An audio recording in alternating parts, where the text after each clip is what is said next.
ओम नमः सिद्धिभ्यः। ओम नमः सिद्धिभ्यः।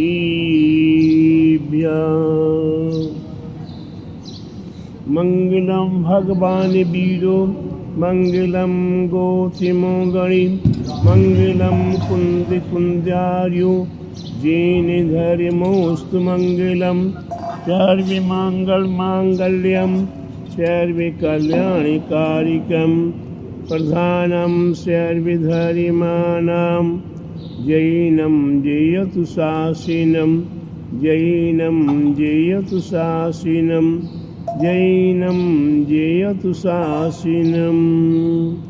अरिहम बुरा समय जिन धर्म की विश्व धर्म की श्री मानव धर्म की श्री वर्तमान जिन शासन के महावीर भगवान की श्री दीक्षित नेमीगिरी नेमीनगर के मूल्य के श्री 1008 आदिश्वरपुरादिनाथ भगवान की बोले दादा सांग जिन वाणी माता की सूर्य कर्ण महापर्वराज की आचार्य गुरुवरी स्वाठे परम तपस्विचरी परम तिषि संत शिरोमणि 5 वर्ष की जल की त्यागी स्वतंत्र सेनानी ज्ञान वृद्धि तपो वृद्धि भयो वृद्धि वात्सल्य मूर्ति आचार्य श्री स्वाठे नेमीश्वर जी महाराज की जय।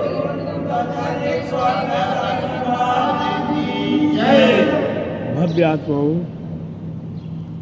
हम जगत संसारी प्राणी अनादि काल से इस जगत संसार के 84 लाख योनियों में चतुर्गति में निरंतर भटकते हुए चले आ रहे हैं और इस भटकन में न जाने हमने कौन कौन सी पर्यायों में पहुंचकर कैसे कैसे महान महान संकटों का सामना किया है। प्यारे बंधु, ऐसे संकटों के बीच में रहते हुए भी हमने कोई पुण्य का कार्य कर लिया, गुरु की दिव्य देशना का श्रवण करने का मौका मिल गया, गुरु के दर्शन करने का मौका मिल गया, जिस पुण्य कर्म के उदय से हमें ये मनुष्य पर्याय प्राप्त हो गई। ये मनुष्य पर्याय प्राप्त होने की उपरांत हमारे लिए धीरे धीरे करके जैन कुल मिला, सत्समागम मिल रहा, निरोग शरीर मिला, पुत्र पोत्रादि मिले, माता पिता कुटुंब परिवार मिला, जमीन जायदाद धन वैभव संपत्ति मिली और विशेष कर्म का उदय, विशेष पुण्य कर्म का उदय, जिस पुण्य कर्म के उदय से हमें देव साज गुरु का समागम मिला। और इन सभी पुण्य कर्म के साथ साथ हमारे आपके सबके परिणाम भी भगवान के प्रति भक्ति भाव जागृत हो रहा है। ये सबसे बड़ा हमारा पुण्य कर्म का उदय। ऐसी पुण्य कर्म के उदय में हमारे आचार्य ने कहा है पुण्यानुबंधी पुण्य। क्या? पुण्यानुबंधी पुण्य, पुण्यानुबंधी पाप, पापानुबंधी पाप और पापानुबंधी पुण्य। ये 4 बातें हमारे आचार्यों ने हमारे लिए बताई हुई है प्रवचन भक्ति भावना के माध्यम से। काय के माध्यम से? प्रवचन भक्ति भावना के माध्यम से हमें ये 4 बातें बताई। प्रिंस, कौन कौन सी 4 बातें? पुण्यानुबंधी पुण्य, पुण्यानुबंधी पाप, पापानुबंधी पाप, पापानुबंधी पुण्य। ये 4 बातें। इन 4 बातों का सारांश क्या है? पुण्यानुबंधी पुण्य का उदय है कि हमारा ये पुण्य कर्म के उदय में ये सब कुछ प्राप्त हुआ है, फिर भी हमें पुण्य कार्यों में निरंतर लगने को तत्पर हैं। जैसे प्रिंस हैं, सुबह प्रातः काल उठते हैं, अभिषेक के लिए आते हैं, शांति धारा करते हैं और शांति धारा के बाद गुरु का उपदेश सुन के गुरु के साथ तत्व चर्चा परामर्श भी करते हैं। और फिर इसकी उपरांत कभी कभी दोपहर में भी आज एक चक्कर लगा लेते हैं और उसके उपरांत संध्या बेला में बैया वृत्ति भी गुरु भक्ति करने के लिए भी पहुंच जाते हैं। ये विशेष पुण्यानुबंधी पुण्य है। बड़े व्यक्ति आप लोग सभी जिम्मेदार हैं, सभी लोग हैं। सुबह प्रातः काल में आते हैं, संध्या बेला में आते हैं और फिर अपने पास जो धन संपत्ति वैभव है उसमें से भी हम दान पुण्य करने के लिए निरंतर तैयार हैं। इसको कहते हैं पुण्यानुबंधी पुण्य। और पुण्यानुबंधी पाप हम पुण्य कर्म के उद्देश्य से सब कुछ प्राप्त कर चुके और पापानुबंधी अब पुण्यानुबंधी पाप हम धर्म कार्य में नहीं लग रहे हैं, हम पाप कार्य में लग रहे हैं। कहाँ लग रहे हैं? हिंसा, झूठ, चोरी, कुशील, परिग्रह और नाना प्रकार के पापाचारों में हम लग रहे हैं। हम शुद्ध सात्विक भोजन छोड़कर दुनिया का अभक्ष्य भोजन ग्रहण कर रहे हैं। हम जुआ, चोरी, सप्त व्यसन आदि में तत्पर हो रहे हैं। तो प्यारे बंधु, इसको कहते हैं पुण्यानुबंधी पाप। और पापानुबंधी पाप पाप कर्म के उदय से हमारे पास पुत्र पुत्रादि नहीं मिल पाए, जमीन जायदाद नहीं मिल पाई, हमारे पास में धन वैभव संपदा एकत्रित नहीं हुआ। उसके उपरांत भी हमें भगवान की भक्ति आदि नहीं करके और घोर पापों में ही लिप्त हो रहे हैं। हम हिंसा, झूठे, हम मर्डर कर रहे हैं, हम व्यभिचार कर रहे हैं, हम चोरी चमारी बदमाशी कर रहे हैं। इसको कहते हैं पापानुबंधी पाप। और पापानुबंधी पुण्य पाप कर्म के उद्देश्य तो हमें शरीर बीमार मिला, हमारे लिए संगति अच्छी नहीं मिल रही है, हमारे सुसाधन नहीं बन रहे हैं। इसके उपरांत भी वो कौवे का मांस का त्याग करने वाला घोर पाप कर रहा था, हिंसा कर रहा था, लेकिन कोई सुसमागम मिल गया और कहीं कौवे का मांस का त्याग करा दिया। बीमारी आई, उसे बहुत लोगों ने समझाया कि तुम्हें कौवे का मांस खा लो, स्वस्थ हो जाओगे, नहीं। और धीरे धीरे अंत में उसने सारे मांस का त्याग कर दिया। इसको कहते हैं पापानुबंधी पुण्य। पाप कर्म का उदय होते हुए भी उसने पुण्य का संचय कर लिया। आप देखते हो, आपके जिन धर्म के अनेकों धार्मिक कार्यक्रम होते हैं, पूजा पाठ, विधान, अनुष्ठान, जुलूस, रथ यात्रा आदि आदि के कार्य होते हैं। उन्हीं कार्यों में आप जैन व्यक्ति अपने तन मन धन के साथ सम्मिलित होते हैं। लेकिन प्यारे बंधु, विशेष कर वो पापानुबंधी पुण्य, आप बाहर निकले हैं जुलूस लेकर, नगर नगर शहर शहर में आप जा रहे हैं, आप जे जे कार की आवाज लगा रहे हो। क्या कर रहे हो? एक कसाई अपनी दुकान में कसाईगिरी का काम कर रहा है और उसके मन में, उसके कानों में आवाज पड़ती है, महावीर भगवान की जय। आप सभी लोग समुदाय के साथ जयकारा बोल रहे हैं। उस कसाई के मन में, कानों में आवाज आई, क्या बात है भाई, कहाँ क्या आवाज आ रही? वो बाहर निकल के देखता है, जुलूस है, गुरु महाराज चल रहे हैं। वो देखता, अरे ये गुरु महाराज, ऐसी अवस्था, नग्न अवस्था, कैसे चमत्कारी गुरु हैं, अरे ये कितने महान हैं। ऐसा चिंतन कर लेना। कसाईगिरी करते करते भी उसने गुरु को देख लिया और जयकारा की आवाज मुख से निकल गई। उसको कहते हैं पापानुबंधी पुण्य। तो प्यारे बंधु, हम और आप अपने जीवन में इन 4 बातों को विचार करें और हमारे लिए विशेष रूप से आज ये पुण्यानुबंधी पुण्य। हमारी देखिए गुणमाला जी बैठी हुई हैं, अम्मा जी हैं 74 साल की हैं। घर परिवार में रहती हुई भी इनने अपने जीवन में संयम का पालन किया। इन शुद्ध सात्विक भोजन आदि करती रही। और 99 में मेरी मुलाकात हुई। 99 से लेकर अब कितने साल हो गई? लगभग 26 साल हो रही।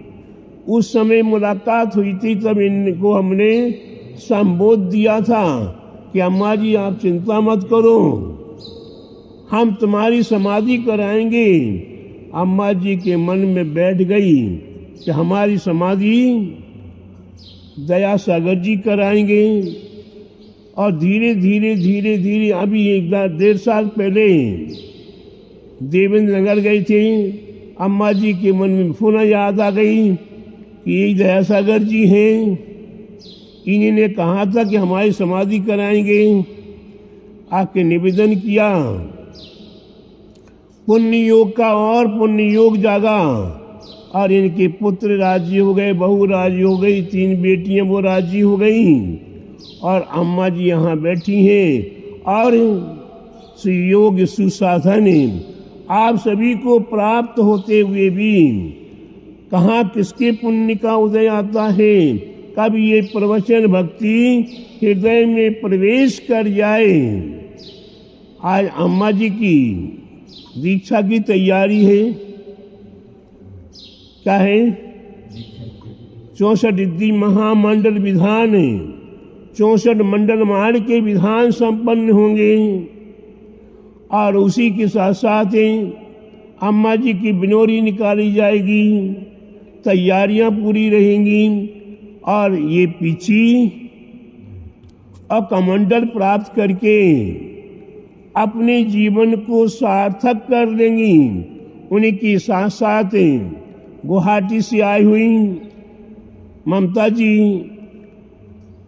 संगीता जी आदि अनेकों भक्त अपने आप प्रेरित हो रहे हैं और भावना बना रहे कि हम भी दीक्षा लेकर अपना कल्याण करें।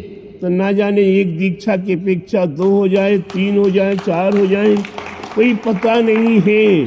तो प्यारे बंधु, ये पुण्यानुबंधी पुण्य कर्म का उदय जब आता है तब ये मौका मिला करता है, ये अवसर हमें मोक्ष मार्ग पर चलने के लिए प्राप्त हुआ करता है। तो प्यारे बंधु, ये आप सभी के तीव्रतम पुण्य कर्म का उदय है। पुनः अगले वर्ष ये 16 तीर्थंकर भावनाओं को भाने का मौका मिलेगा कि नहीं मिलेगा, किसी को पता है? आज ये गुरु का समागम मिला है, कल मिलेगा कि नहीं मिलेगा, अगले वर्ष मिलेगा कि नहीं मिलेगा। ये देवसात गुरु का समागम मिला है, ये अगले वर्ष मिलेगा कि नहीं मिलेगा। पल का तो पता नहीं है, कल की किसने देखी, पल का पता नहीं है, कल की किसने देखी। हम 100 वर्ष का सामान एकत्रित कर लेते हैं। क्या करते हैं?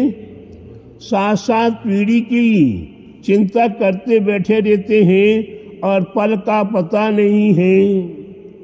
अभी कल की एक बात सुनने को मिली थी कि व्यक्ति मंदिर से निकला और क्या हुआ भगवान भरोसे, वहीं मंदिर की देरी पर गिरा और गिरने के उपरांत पिछले दिनों में एक बात सुनी थी, गुरु महाराज का पड़गाहन किया, पड़गाहन करके घर की ओर लेके जा रहे हैं, रास्ते में ही गिरे और तो पल का पता नहीं, हम ऐसे धार्मिक कार्य करते करते भी तो प्यारे बंधु पाप तो कितने करते करते कैसे कैसे हो रहे हैं। इसलिए हमें अपने प्रत्येक पल को, प्रत्येक क्षण को, पल पल क्षण क्षण परम पुण्य का संचय अब अनिवार्य रहा। हमें पल पल क्षण क्षण परम पुण्य का संचय करना है और ये मोक्ष मार्ग को प्राप्त करना है। हमें तीर्थंकर बनना है। तो 16 कारण भावनाओं को भाते हुए आज प्रवचन भक्ति भावना, हमें एक होता है प्रवचन और एक होता है परवचन। मुनाया जी, मूसा जी, दो बातें हैं, एक प्रवचन और एक परवचन। आप क्या सुन रहे हो, प्रवचन सुन रहे हो कि परवचन सुन रहे हो?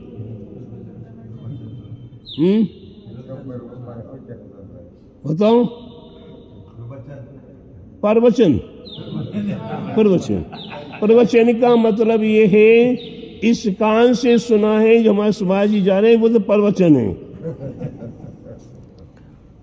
प्रवचन है इस कान से सुना और इस कान से सुना कहाँ गया? मुख से बाहर नहीं, अंदर उतर गया, उसका नाम है प्रवचन।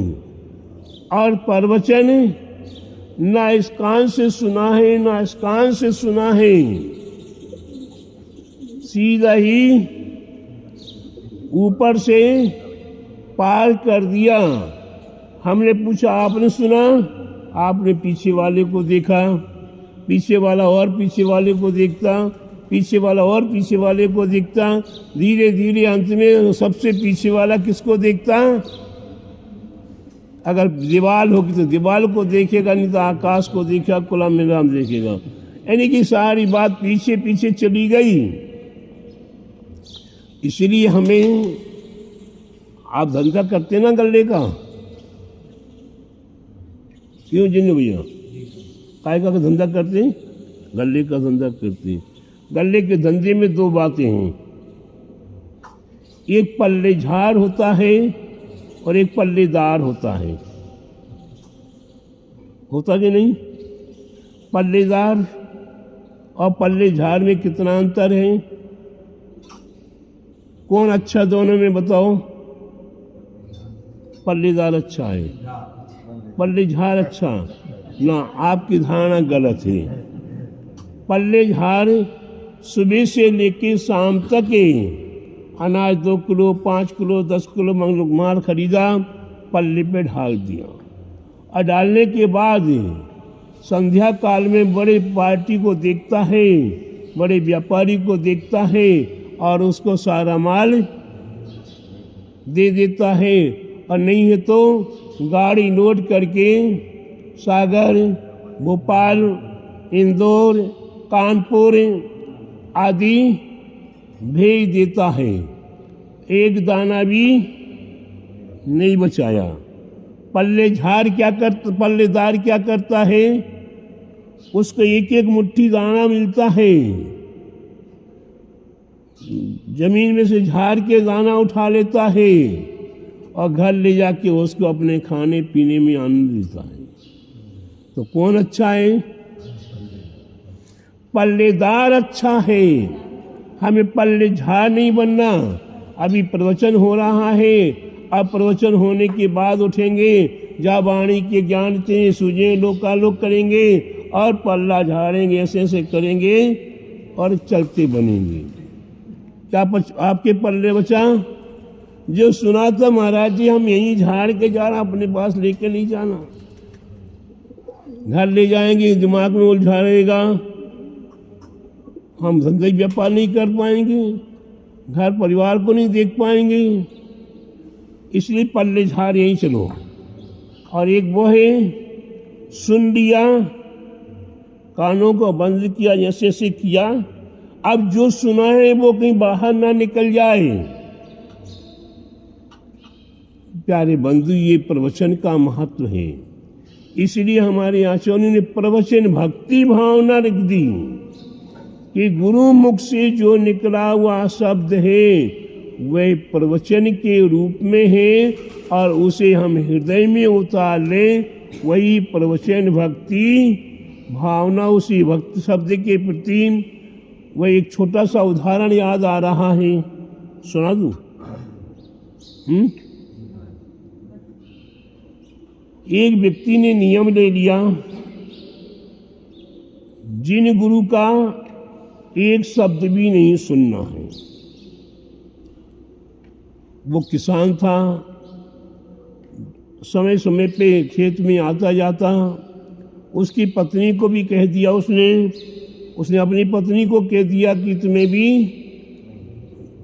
जिन गुरु के दर्शन या जिन गुरु का शब्द नहीं सुनना। ठीक है, वो महिला भी खेत में आती जाती। खेत में विशेष काम है, फसल आई हुई है, किसान बाबू खेत में रुका हुआ है। वो महिला, उसकी पत्नी प्रतिदिन सुबह प्रातः काल में खाना आदि बना के खेत की ओर जाती है, पति को खाना खिला के वापस लौट आती है। बीच में एक सभा हॉल था। एक दिन एक ब्रह्मचारी भैया आए। कौन आए? ब्रह्मचारी भैया आए। उन्हीं का प्रवचन हो रहा है। वो अम्मा सुबह सुबह निकल तो गई थी, और जब आ रही तो स्पीकर की आवाज़ सुनाई दी। उसने अपने दोनों कानों में दोनों उंगलियां लगा ली, क्योंकि शब्द सुनना नहीं है। क्या होता है? उसे बुढ़िया के पापानुबंधी पाप होते हुए भी पुण्य कर्म का उदय जागता है, उसके पैर में कांटा लग जाता है। क्या लग गया प्रिंस? कांटा लग गया। और कांटा लगते ही एक कान की उंगली निकाली और कांटा निकाला। उतने देर में भैया जी के विद्वान जी के मुख से निकला, भगवान का नाम लेने से भाव पार उतर जाते हैं। क्या सुन लिया? और यहाँ कांटा निकाल के फेंका, फिर उंगली लगा ली। अब वह अम्मा आगे बढ़ती है भगवान का नाम लेने से, क्योंकि एक कान उंगली लगी थी, दूसरी कान की उंगली निकली, शब्द घुसा, फिर उंगली लगा ली। अब वो शब्द निकल के बाहर नहीं भाग सका। वह हृदय में ही गूंज रहा है। भगवान का नाम लेने से भाव सागर पार उतर जाते हैं, भाव सागर पार उतर जाते हैं। वही शब्द दिल में गूंज रहा है, और गूंजते गूंजते क्या होता है? वह अम्मा परिवर्तित हो जाती है और भैया जी को खाना खाने के लिए बुलाने के भाव जाग जाते हैं। अब भैया जी को इंतजार करती प्रवचन पूरा हो जाए। प्रवचन होने के बाद भैया जी के पास गई, भैया जी आज का भोजन तो हमारे घर होना चाहिए आपका। भैया जी ने कहा कि ठीक है अम्मा जी, हमें तो अभी तक किसी ने कहा नहीं था, आप यहाँ का मंजूर है, भोजन के समय किसी को भेज देना। अम्मा कहती हैं पंडित जी साहब, हमारे यहाँ कोई दूसरा नहीं है, हमारे किसान बाबू खेत पे रहते हैं और हम अकेले हैं, हम आपको पूरा रास्ता समझा देते हैं, आप भोजन के समय हमारे घर आ जाना। ठीक है पंडित जी, भाई अम्मा जी हम आ जाएंगे, रास्ता बता दो। यहाँ से सीधे जाना, रोड मिल जाएगा, रोड पे दाईं ओर जाना। आप चलते चलते 3 पेड़ मिलेंगे आपको आम के, उसके बगल से रास्ता गया हुआ है। फिर उसकी उपरांत ये कि पीपल का पेड़ लगा हुआ है, ठीक उसी के पास हमारा घर है। ठीक है हम आ जाएंगे। अब वो अम्मा जी तो आगे बढ़ी एक नदी रास्ते में थी, जैसे यहाँ चौका की नदी है ना, उल्दन जाओ तो बांदरी जाओ तो धसा नदी है। चलते चलते वो नदी के पास पहुंची, अचानक पानी पानी हो रहा है। अब जब पानी हो रहा है तो अम्मा जी के मन में विचार आया कि हम यहाँ खड़े रह जाएंगे तो भैया जी पीछे से आ जाएंगे तो खिलाएंगे क्या। अरे पंडित जी ने कहा था ना, भैया जी ने कहा था, भगवान का नाम लेने से भाव सागर पार हो जाते हैं। ये तो छोटी सी नदी है। उसने आंख बंद की और भगवान का नाम, राम का नाम, हनुमान का नाम, महावीर का नाम, जो भी नाम जपना है उसे, उसने भगवान का नाम लिया और नदी में प्रवेश की, उस पार पहुंच गई। घर जाके बढ़िया बढ़िया खाना पीना बना के तैयार किया। पंडित जी का इंतजार करते दरवाजे पे खड़ी है। पंडित जी अब आ रहे, अब आ रहे, अब आ रहे। धीरे धीरे संध्या बेला हो गई, रात हो गई। और रात होने के बाद भी मम्मा विचार करती है कि वो तो पंडित जी हैं, लोभी लोग होते हैं, खाने के विशेष लालची होते हैं, तो हमारे घर में काहे को आएंगे, गरीब बुढ़िया हूँ मैं तो सूखा रूखा खिलाती। पंडित जी को कोई बड़ा पूंजीपति मिल गया होगा, उसके अगर चले गए होंगे। जाके पंडित जी से मुलाकात करेंगे, बात करेंगे, पंडित जी आप क्यों नहीं आए। वो जैसे वहां से घर से चलती है, नदी के पास आती, फिर नदी में पानी है। भगवान का नाम लिया, इस पार आ गई। पंडित जी साहब नदी की इस पार एक झोपड़ी थी, उसमें बैठे हुए हैं। गए थे, पानी को देखकर वहीं बैठ गए। अब कम होगा, अब कम होगा, अब कम होगा। काहे को कम हो रहा। अब अम्मा जी ने पंडित जी को देखा। पंडित जी को देखते ही, पंडित जी साहब आप यहाँ बैठी। अम्मा जी आप इतनी बुजुर्ग हो, आप समझ रही हो, इतने पानी में हम कैसे जाएं। बोले पंडित जी साहब हमने कभी पंडित जी के और किसी के संतों के उपदेश तो सुने नहीं हैं। हमने आपके मुख से सुना था, नहीं सुनना चाहते थे, कान बंद किए हुए थे, पैर में कांटा लग गया। आपके मुख से शब्द निकला हुआ मेरे कान में प्रवेश कर गया, दिल में गूंजने लगा, दिमाग में गूंजने लगा। भगवान का नाम लेने से भाव सागर पार हो जाते हैं। ये नदी चढ़ी हुई थी, हमने भगवान का नाम लिया, हम तो पार होकर घर चली गई थी। अभी नदी चढ़ी हुई है, हम आए, भगवान का नाम लिया, पार हो गए। पंडित जी आप ऐसी बातें कर रहे हो, चलिए हमारे साथ साथ, हमारे घर में भोजन तैयार रखा हुआ है, आपको चलना होगा। नहीं नहीं अम्मा जी मैं जाएंगे। अरे पंडित जी साहब चलो तो सही, 2 बार हम पार हो चुके हैं, भगवान का नाम लिया, पार हो गए। आप भी भगवान का नाम लो, आँख बंद करो, हम आपका हाथ पकड़ के लेके चलते हैं। उस अम्मा जी ने पंडित जी का हाथ पकड़ा, चलो। अब मारता क्या नहीं करता, चलना पड़ा। उसने भी भगवान का नाम लेना शुरू किया। अम्मा जी के पुण्य के प्रताप से अब वे पंडित जी भी पार हो गए। तो कहने का तात्पर्य है कि भगवान का नाम लेने से जिसने कभी कुछ सुना नहीं था, कभी श्रद्धा भक्ति नहीं थी, कभी आस्था नहीं थी, और पंडित जी का एक शब्द सुनने के बाद कितनी भक्ति जागृत हुई और कितना महान पुण्य का संचय करके नदी जैसे को पानी के में से ही पार होने की शक्ति प्राप्त हो गई। तो प्यारे बंधु, जिन्होंने भगवान का, गुरुओं का एक शब्द भी सुन लिया, मैं जानता हूँ मेरी बात, गुरुवर विद्यासागर जी महाराज ने एक डॉक्टर साहब ने 1 साल का ब्रह्मचर्य व्रत लिया था, डॉक्टरनी ने। उस समय गुरु महाराज ने क्या कहा, हमारा 1 साल तक के लिए पेट भर गया। उस दिन अंतराय हुआ था। अंतराय के बाद में एक डॉक्टरनी ने